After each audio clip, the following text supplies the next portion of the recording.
கத்தாதீங்கப்பா. அதற்கான விடை இன்றைக்கு அறிவித்தாச்சு.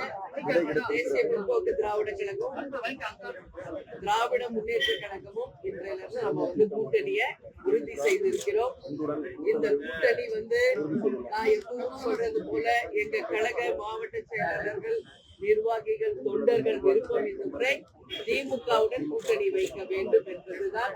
அந்த வகையில எங்க கழகத்தை சேர்ந்தவர்கள் விரும்பிய இந்த கூட்டணியை கேப்டன் இல்லாத இந்த நேரத்துல அமைச்சிருக்கிறது. கேப்டன் 2016 இந்த கூட்டணி அமைய வேண்டியது.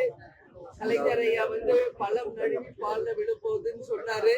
ஆனா 10 வருஷம் கழிச்சு தாமதமாக இன்றைக்கு இந்த கூட்டணி உறுதியாகி இருக்கிறது என்பதை இந்த நேரத்தில் நான் மகிழ்ச்சியோடு தெரிவித்துக் கொள்கிறேன்.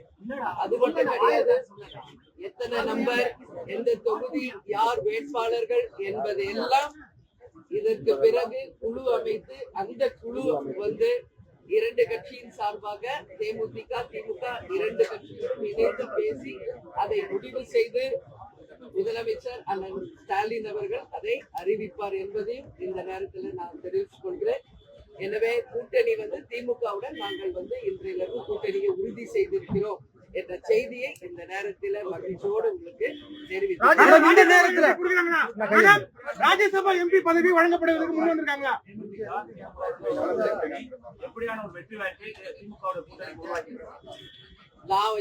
நான் சொல்றேன்னா, இன்னைக்கு திமுகவுடன் தேமுதிக முதல் முறையாக நாங்க கூட்டணி அமைத்திருக்கிறோம். இது ஒட்டுமொத்த தமிழக மக்களும் சரி, 2 கழகத்தை சேர்ந்தவர்களும், கூட்டணி கட்சியை சேர்ந்த அனைவரும் மிக சந்தோஷத்தோடு இந்த கூட்டணியை வரவேற்றிருக்காங்க.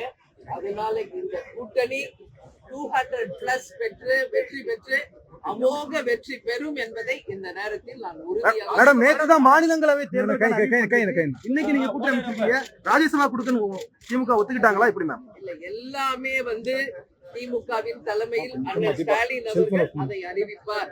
உரிய நேரத்தில் எல்லாமே அவர் அறிவிப்பாங்க. இன்னைக்கு நாங்க கூட்டணியை உறுதி செய்திருக்கிறோம். இப்ப நான் சொன்ன மாதிரி குழு அமைத்து அந்த குழுவின் மூலம் எத்தனை நம்பர், எந்த தொகுதிகள் எல்லாம் பேசி தலைமையில் இருக்கும் அண்ணன் ஸ்டாலின் அவர்கள் அதை மேடம், போன தேர்தல் மேடம்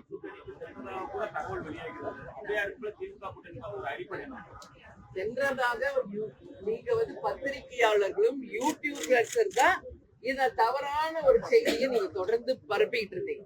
பல முறை நான் அதற்கு விளக்கம் கொடுத்து கூட யூடியூபர்ஸும் சேனல்ஸும் தான் டிஆர்பிக்காக நீங்க தொடர்ந்து அதை தவறான ஒரு செய்திகளை தொடர்ந்து போட்டுக்கிட்டே இருந்தீங்க. ஆனா இன்றைக்கு இந்த கூட்டணி இறுதி செய்யப்பட்டிருக்கிறது, உறுதி செய்யப்பட்டிருக்கிறது. இனிமேல் உங்க டவுட்ஸ் எல்லாமே கிளியர் ஆயிரும் நான் நம்புறேன். 21 வருஷ பயணத்துல இந்த தேர்தலில் நீங்கள் போட்டியிடுவீங்களா? சட்டமன்ற தேர்தலில் நீங்க போட்டியிடுவீங்களா? சட்டமன்ற தேர்தலில் தலைமை நிதியை கொடுக்கல, அதிமுகவும் பாஜகவும் கூட்டணி அமைச்சிருக்காங்க. இந்த கூட்டணி எப்படியா இருக்குன்னு நினைக்கிறீங்க? அது பாத்தீங்கன்னா நான் டெய்லி பேசிட்டு இருக்கேன் பிரஸ் மீட்ல.